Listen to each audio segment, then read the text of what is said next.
Hello, and what is going on today, guys? Tomcat here, and today we are back in Forza Horizon 3 with one of my favorite spots to drive the Unicorn. Now, I would say that this particular spot is...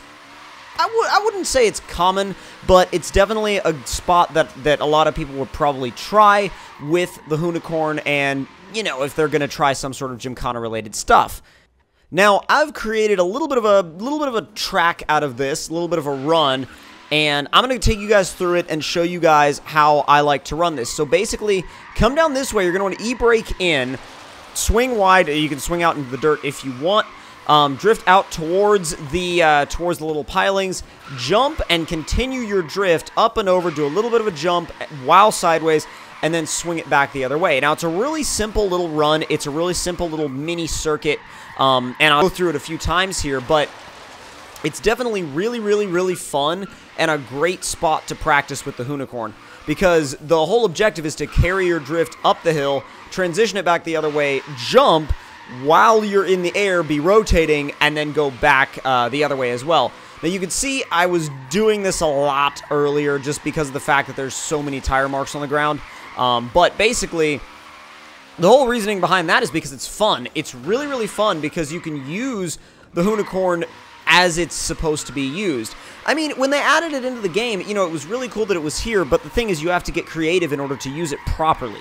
You have to get creative in order to use it for what it was made for, but once you actually start using it for what it was made for, you realize that that's what it was made for pretty damn quick.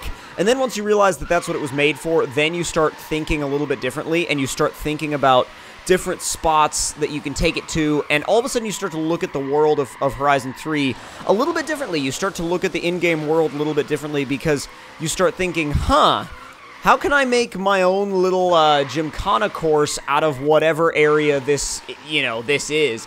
And there's one of these runs where I land, come up the hill, do an actual, like a drift tap that registers, and then I carry it on through the jump and then back around the other way while carrying a combo. And it was like one of my favorite runs. I can't remember exactly which one it was, but it was one of my favorite runs of doing, of messing around with this particular little area. And don't worry, this is not the only spot we mess with in the video. There's a couple of other ones. This is definitely the one we spend the most time at, but it's definitely not the only one. Now, in case you don't know where this is at the construction site just outside of Surfer's Paradise. It'll be towards the left side of Surfer's Paradise. You'll see it on the map. It's kind of there's an outline. There's an outline of this particular area. You'll see a tower crane icon. Really easy area to find. A lot of online playground games take place here, and this may be the one. Oh, was it the one? I can't remember. No, I don't think it was the... No, it wasn't the one because the drift tap on it registers. And I know for a fact that it registers. That it's like, oh my god. I just hope that it was actually one that I did while I was recording and not one that I did, like, before or after, because I would be kind of like... I'd be kind of mad if that was the case. But regardless, when you start to get it down, then you start to play with it. You start to play with it, and you start to flow within this section, and you start to figure, hey, I could do more with this. And then, once you start to do it with people, that's when it becomes really fun, is when you start to do it with other people. You'll sometimes get an Ebisu-style combo. Not always, but occasionally. It's not a really, like, common occurrence, but when it does happen, it's kind of rewarding. It's like, oh, cool, I got that. But yeah, when you start doing this section with other people, like 2 cars, 3 cars, hell, you could do this with as many cars as you wanted. And, I mean, however many cars you do it with, it's going to be fun. I mean, if you do it with 1 car, it'll be fun. If you do it with, like, 3 cars, it's insane. Especially if you guys can keep somewhat together. I mean, if you guys keep a total tandem through the whole thing, that's, like, God level. But if you do it, if you do it decently well and you guys, like, keep a decent distance apart, it's still an absolute blast. So I definitely recommend taking the Unicorn to this spot. I mean, really, all you gotta do is just grab a stock Unicorn. That's all you need is a stock Unicorn. And for a quick second, I want to just talk about the fact that there's really no other car in the game that feels like the Unicorn. No matter how you tune a car, no matter how much power you put in it, no matter how much you try to replicate the Unicorn, there is nothing in the game that slides around quite the same way the Hoonicorn does. The Hoonicorn really has its own personality. It's got its own feel. It's got its own personality. It's got its own dynamics. It's really a unique piece of machinery, and it drives like a very unique piece of machinery.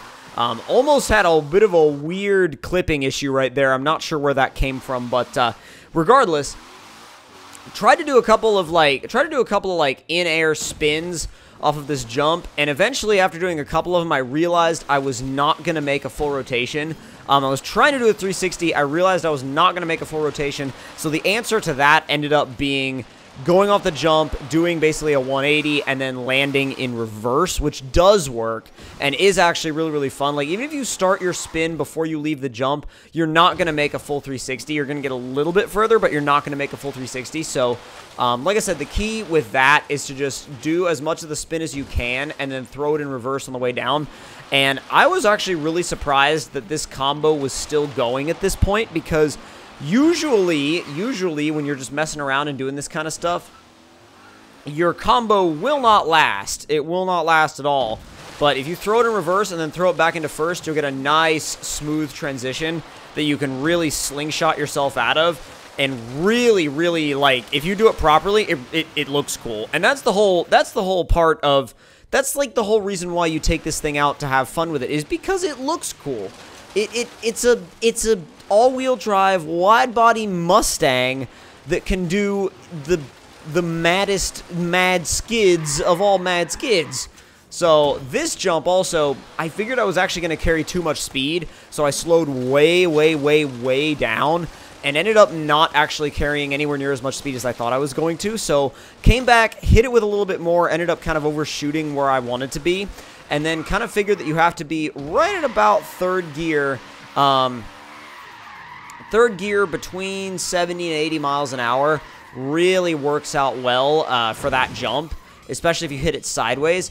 I really didn't know why I ended up tumbling over that time. It was just a little odd. I'm just like, that doesn't make sense. And it didn't. It didn't make sense at all. It didn't make sense to me whatsoever. So I was like, okay, I think it got caught on the scaffolding, and the whole car kind of just rotated down. It was really, really weird. But yeah, the key to this is really just carrying some speed, but also making sure that when you get onto the new surface, that you steer as far the opposite direction as possible and go foot to the floor on power. You have to actually hit it with enough speed, though.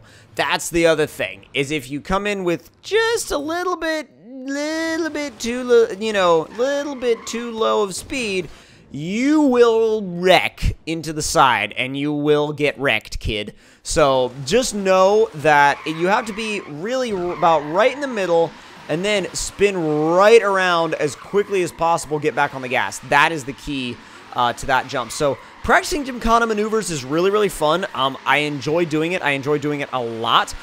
These are some really good practice areas, especially that first area I showed you guys if you're looking to do any kind of Gymkhana practice.